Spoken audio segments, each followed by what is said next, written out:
Kunić Ženka, starosti 3 godine iz Vareša, traži svoj novi i siguran dom. Voli da se mazi i naučena je na WC. Ako vam se dopada i želite joj pružiti ljubav, pažnju i siguran dom, javite se neformalnoj skupini građana za zaštitu udomljavanja kunića Flekica. Link njihove stranice imate u opisu videa.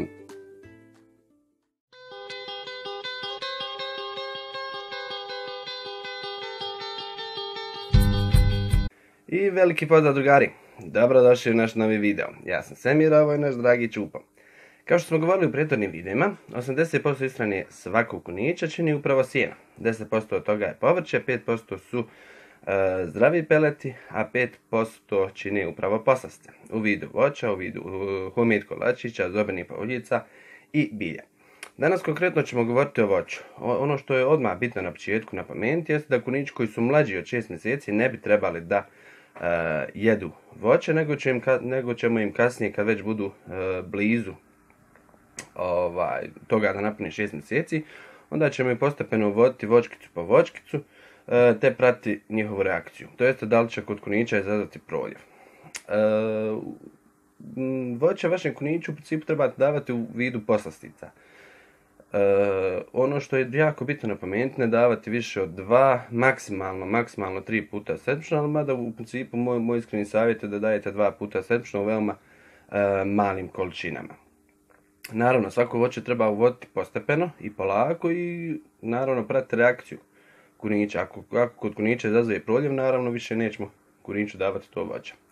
U principu postoji zabranjeno voće u vidu egzotičnog voća kao što su papaja, keremoja, kruba, guava, kumvat i liči, koje dovode do teških probavnih smetnji i svakako ih trebamo izbjegavati.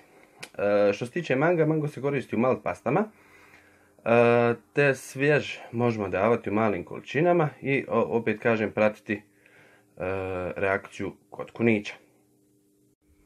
Također, treba jako biti oprezan i sa koštuničavim voćem kao što su trešnje, šljive, nektarine, breskve, marelce i sl. Zašto? Zato što sadrže previše šećera i u većim količinama zajedno sa vodom mogu izazvati teške proljeve. Njihove koštice sadrže plavu kiselinu i zbog toga su zabranjene, kao i dio voća oko njih. Tako da trebamo davati rijetko i u veoma malim količinama. Ono što je bitno napomenuti je da kuniću dajete samo sezonsko voće, a u nastavku mi vam donosimo koje to voće možete davati vašem kuniću i u kojim količinama. Bananu vašem kuniću možete davati povremeno u malim količinama. Koru obavezno odstraniti. Jako je bogata kalorijama, preventivno koristan kao pomoć kuniću pri izbacivanju dlake, ali i kod prejedanja može dovesti do začepa. Jako je bogata šećerom, pomaže kod debljanja, ali treba paziti zbog crijevnih parazita i upravo zbog toga što deblja kunića. Ne davati pretjernim kunićima i kunićima koji imaju dijabetes. Ananas davati rijetko, 1 do 2 puta sedmično, naravno oguljen. Bogat je vitaminima, potpuno zreli sadrži puno šećera, a također sadrži i enzim bromelin koji pomaže pri razgradnji dlake. Pomaže kod jačanja imuniteta kunića, ali treba paziti zbog crijevnih parazita. Jabuku kuniću davati povremeno kao poslascu. Lako je probavljiva, a puno je minerala. Pomaže kod proljeva i probave. Treba paziti zbog crijevnih parazita. Oksidirana jabuka pomaže kod proljeva, tače i nariba se i ostaje 15 minuta da oksidira. Skuhana jabuka pomaže kod začepa. Krušku vašem kuniću trebate davati rijetko. Bogata je šećerom, pomaže kod mokraćnih bubrežnih problema, ali treba paziti zbog crijevnih parazita, mršavljenja, a mogu izazvati proljev ako se daju često i ako se daju velike količine vašem kuniću. Naranđu davati rijetko, 1 do 2 puta sedmično u jako malim količinama, naravno oguliti. Bogata je vitaminom C, jača imunitet kod kunića, ali treba paziti ako kod kunića izazove proljev. Mandarinu davati 1 do 2 puta sedmično, obavezno guliti. Bogata je šećerom, vitaminima, jača imunitet, ali treba paziti jer može izazvati proljev. Vašem kuniću možete davati bresku, ali vrlo rijetko i u malim količinama. Obavezno odstraniti košpicu. Bogata je šećerom, bogata vitaminima, ali treba paziti zbog crijevnih parazita. Nektarinu davati 1 do 2 puta sedmično u jako malim količinama. Košpicu odstraniti, bogata vitaminima, ali treba paziti zbog crijevnih parazita.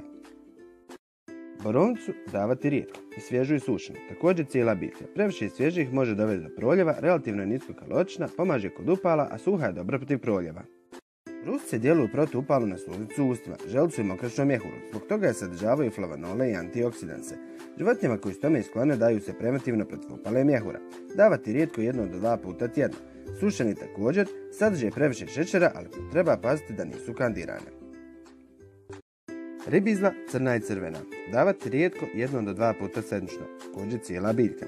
Bogata je vitaminom C, crne su bogate šećerom. Također mogu obojiti urin kod kunića. Grožđe i grožđice davati malim količinama. Svježa i sušena je jako bogata šećerom. Paziti zbog proljeva, deblja, crijevnih parazita i davati bez koštica.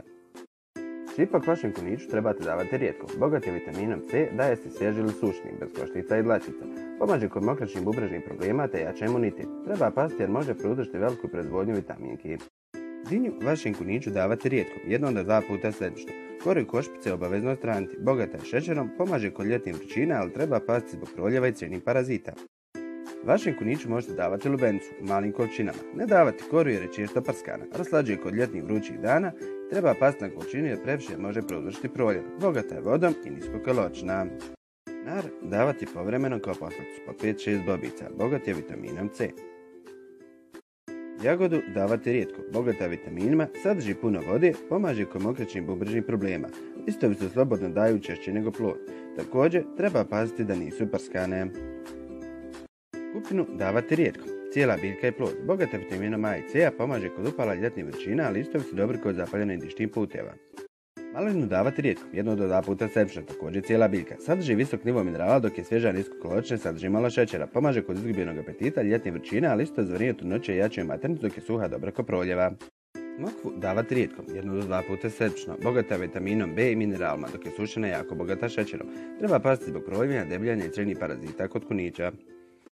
Šljivu davati rijetko i u malim količinama. Košpice obavezno odstraniti. Bogata je šećerom, ali treba paziti zbog crijevnih parazita i proljeva kod kunića. Vašem kuniću možete davati i kivi. Izuzetno je bogat šećerom, a prije se koristio za vrijeme linjanja, ali se to pokazalo kao beskorisno. Kao i ostalo voće hraniti rijetko jer može izazvati proljev.